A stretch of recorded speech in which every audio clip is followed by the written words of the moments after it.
Hi guys, Omar here with the Samsung Galaxy S10 Plus, and today's video is going to be about how to hide this notch with the camera on the front there. Before I forget, subscribe, it really helps out the channel. Don't forget to hit the bell icon to be notified first when I post a video.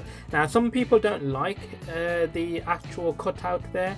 I don't mind it, but you can hide it, and what it does is it just adds a black bar on here. Your notifications move right down, but you get a bit of a sort of like a forehead on your phone. You go into the settings menu, then you go into display, then you go down into full screen apps. Now what you can see here is that first of all the time and the percentage of the battery are all in parallel with the camera notch.